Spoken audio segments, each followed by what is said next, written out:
Bonjour à tout le monde, c'est Nicolas et j'espère que vous allez bien pour cette nouvelle vidéo. Alors dans cette vidéo, on va parler de quoi? On va parler au niveau des banques d'images, droits d'auteur, bien faire attention aux droits d'auteur, à quoi ça va correspondre.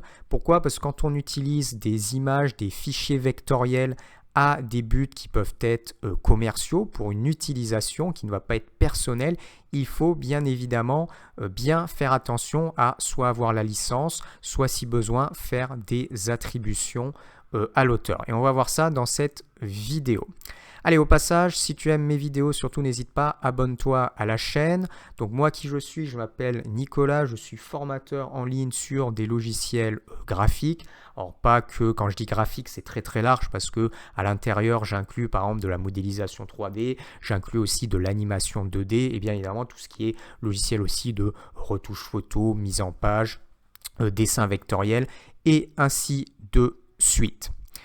Alors, on va démarrer. Donc là, je vais prendre l'exemple de Freepik. J'avais fait une vidéo où vous avez présenté Freepik, en fait, qui était très intéressant en termes de rapport qualité-prix pour récupérer des images, récupérer des fichiers. J'ai d'ailleurs un abonnement Freepik et j'utilise régulièrement des images pour faire, par exemple, des couvertures de livres et des fois également des intérieurs de livres. On va prendre aussi l'exemple d'Adobe Stock ici. Alors au niveau de Freepik, on est sur, ici on est, alors ça va être en anglais mais on va traduire ça. Alors je vais basculer sur Affinity Publisher rapidement. Voilà, donc là je bascule sur Affinity Publisher. Donc je crée mes couvertures en utilisant ce logiciel-là. J'adore utiliser Affinity, la suite Affinity, j'aime énormément. Et j'adore en fait utiliser Affinity pour tout mon travail de conception de couverture, conception d'intérieur de livre, d'intérieur de carnet. J'utilise Affinity. Et donc là j'ai créé une couverture sur les tortues par exemple.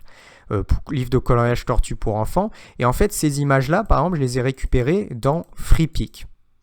Alors ici j'ai également une image. Alors ce que j'ai fait en fait c'est tout simplement un montage avec différents éléments. Ensuite bien évidemment j'ai rajouté du texte, j'ai utilisé la bonne taille de couverture par rapport au nombre de pages et j'ai utilisé des images récupérées dans Freepik. Donc le but c'est déjà dans un premier temps, par exemple si on utilise Freepik, c'est pas de prendre une image principale, la mettre en grand, mettre juste un mini titre et publier comme ça parce que ça va être considéré comme élément principal et on risque d'être un petit peu embêté si jamais des personnes pouvaient être amenées à dire que ah oui mais l'image où c'en est au niveau des droits d'auteur. Là pareil, j'ai recréé une couverture, monstre mignon, coloriage, découpage pour enfants. Donc là j'ai fait un montage avec différents éléments. Donc par exemple j'ai un élément en fond ici. Pareil, j'ai récupéré dans Freepik. Mais vous voyez, l'élément de fond, finalement, ce n'est qu'un fond. Là, si par exemple, je mets organisé, je me mets placé devant, c'est cet élément-là, qui est finalement à la base un élément principal. Mais organisé, vous voyez, en arrière-plan ici, et avec plein d'autres éléments, finalement, ça passe en élément de fond. Et puis, j'ai rajouté, par exemple, des crayons. Ici, il y a une tête de monstre. Ici, il y a des ciseaux au format vectoriel. Il y a un enfant, il y a un autre enfant ici. Là, après, c'est mes intérieurs de carnet. Et ainsi de suite. Donc, j'ai vraiment fait un montage avec plein d'éléments. Allez, on va revenir sur les droits d'auteur. Allez, on rebascule. Donc, quand on prend par exemple l'exemple de Freepik, vous avez Usage Guide, Product to be sold to multiple clients. Donc, je vais cliquer ici. Par exemple, donc je vais traduire en même temps. Si vous voulez utiliser les ressources commerciales comme produits qui vont être vendus à de multiples clients sur du print on demand, ça veut dire ça peut être, ça peut être des livres, des couvertures de livres, des carnets, des choses qui vont être imprimées. Il faut s'assurer que ce ne sont pas l'élément principal du design. Ici. Alors après, des fois, si on va un petit peu, ça dépend, ça veut dire que une couverture, en fait, c'est considéré comme élément secondaire, toute une couverture, si on est un livre à ce qu'on appelle high content, par exemple, avec à l'intérieur vraiment plein de contenu de type texte. Si par exemple, si à l'intérieur c'est du low content, ça veut dire juste quelques cadres, quelques titres, la couverture sera considérée comme élément principal. Et dans ce cas-là, la couverture, il faudra faire attention de ne pas mettre juste un élément et vraiment faire de la retouche ou vraiment du montage comme ce que je vous ai montré. Ça marche aussi pour des choses comme par exemple des t-shirts, des calendriers. Et là, il faut faire attention que quand on prend un élément Freepik, ça ne soit pas juste un élément élément principal qui couvre tout le design quasiment et qu'on ne puisse voir que ça. Il faut vraiment l'utiliser plus en élément secondaire. C'est pour ça qu'il faut travailler sur du montage. Alors, on va revenir un petit peu plus loin. Can I use FreePic image as main element? Donc là, ça va être pareil, ils vont vous dire, ça dépend pour quel type de choses, ça peut être des blogs, personal use, et ainsi de suite. Donc là, on va aller sur difference between main and secondary elements. Donc concrètement, ils vont vous expliquer, alors on va aller que ici, par exemple, si vous voulez faire du t-shirt et vous mettez une image FreePic directement ici. Donc ça va pas parce que déjà vous gardez designé par FreePic, donc déjà c'est sûr que ça va pas. Et puis vous avez que le crabe qui est positionné. Donc ça par exemple ça va pas, c'est un élément principal.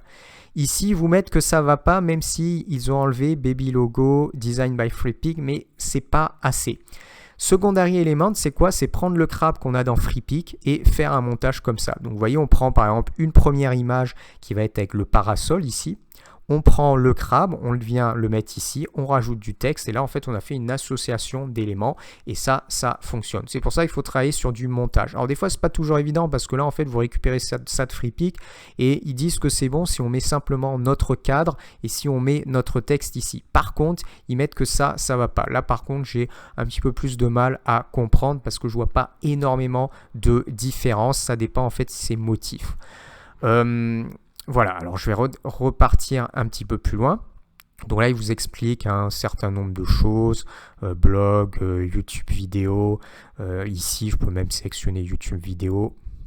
You can use our image to create your video for YouTube as a personal user. Donc, on peut utiliser les images pour créer des vidéos YouTube comme usage personnel ou pour le business, même si on monétise la chaîne YouTube. Alors, ce qu'il faut bien comprendre, c'est que si on est utilisateur gratuit, on peut faire juste 2 téléchargements par jour. Il faut mettre une attribution Design by FreePic. Donc, c'est pour ça que je vous conseille à chaque fois que vous allez chercher quelque chose sur FreePic, que vous allez la réutiliser, en fait, prenez une licence FreePic parce que les attributions, c'est très compliqué à mettre en place. Où c'est qu'on le met, c'est pas terrible même par rapport à ce qu'on fait. Moi, si par exemple je fais une couverture de livre, je vais pas mettre l'attribution Design by FreePic ou quelque chose comme ça. Donc, il me faut la licence. Donc, 2 conseils que je vais vous donner.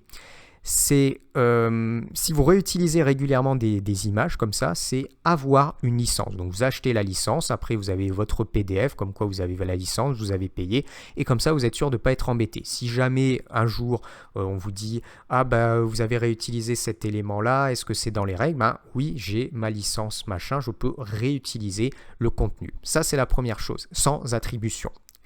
Deuxième chose, quand on prend l'exemple de FreePic, c'est travailler sur ce qu'on appelle un système de montage. Donc, prenez différents éléments et puis vous enlevez par exemple un arrière-plan et vous faites des montages un petit peu comme ce que je vous ai montré sur l'exemple de la couverture.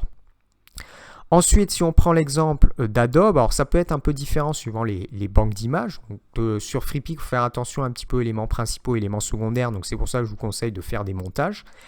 Ici, sur Adobe, donc licence mondiale permet à Adobe Stock vous permet d'utiliser votre fichier sous licence sur tous les supports, y compris imprimé, présentation, différents sites web et sites médias sociaux. Si je descends un petit peu, donc on a 3 types de licences, standard, amélioré, étendu. Donc la basique, c'est la standard avec Adobe Stock. Et en fait, vous pouvez utiliser à titre de vente, vous pouvez utiliser n'importe quel type de contenu, même si ce n'est pas à titre personnel. Donc, publicité, ça peut être réseaux sociaux, ça peut être l'exemple des couvertures, par exemple. Et vous pouvez prendre le fichier, le modifier jusqu'à, par exemple, 500 000 copies ou consultations de fichiers. 500 000 copies, il y a de la place avant d'arriver à 500 000. Donc, on est quand même assez tranquille. Si vraiment vous faites quelque chose d'exceptionnel avec plus de 500 000 copies, vous pouvez prendre une licence améliorée et puis là, vous pouvez avoir le maximum. Ok, donc licence standard, ça veut dire quoi? Ça veut dire que vous pouvez récupérer les éléments Adobe Stock, reproduire jusqu'à 500 000 copies, inclure le fichier dans des opérations de marketing, éditer le fichier si vous désirez, sans avoir besoin de faire d'attribution ou quoi que ce soit. Alors par contre, licence standard, on ne peut pas. Produit destiné à la revente ou à la distribution, c'est la valeur principale du produit est associée au fichier lui-même. Ça veut dire qu'en fait, vous n'allez pas tout simplement reprendre un fichier Adobe Stock et en fait faire, je ne sais pas moi, simplement changer une couleur et puis revendre le même fichier sur une autre banque d'images, par exemple, quelque chose comme ça, ce qui est logique. Mais après, bien évidemment, c'est pour un usage réseaux sociaux, un usage visuel, un usage couverture, ça fonctionne sans problème. Donc après, il vous explique licence améliorée, licence étendue. Voilà. Donc, récupérer des images, vous pouvez en avoir besoin. Fichier vectoriel, ça peut être des icônes, des dessins. Vous pouvez aussi avoir besoin de photos très haute qualité. Ça, vous allez pouvoir les réutiliser, les chercher sur FreePic par exemple, sur Adobe Stock par exemple. Donc Adobe Stock, c'est beaucoup plus cher. FreePic, c'est beaucoup plus intéressant en termes de prix. Par contre, on a des qualités qui sont un petit peu moins élevées, bien évidemment, ça va de pair. Prenez une licence, voilà, vous embêtez pas, comme ça vous êtes sûr de ne pas être embêté. Il faut la licence, quoi qu'il arrive. Et ensuite, suivant les choses, faire attention quand par exemple vous travaillez sur des fichiers FreePic, faites des montages, mettez pas juste un élément FreePic et quasiment rien, vous faites du montage avec les éléments FreePic que vous avez récupérés. Allez, on va s'arrêter là pour cette vidéo. Donc si tu as aimé, c'est des informations qui sont intéressantes à savoir, pas se planter, pas récupérer des images sans savoir ça et puis ensuite être embêté. Surtout mets des likes sur la vidéo et puis abonne-toi à la chaîne pour continuer à me suivre. Sur ce, je te dis à bientôt pour une autre vidéo. Ciao, ciao.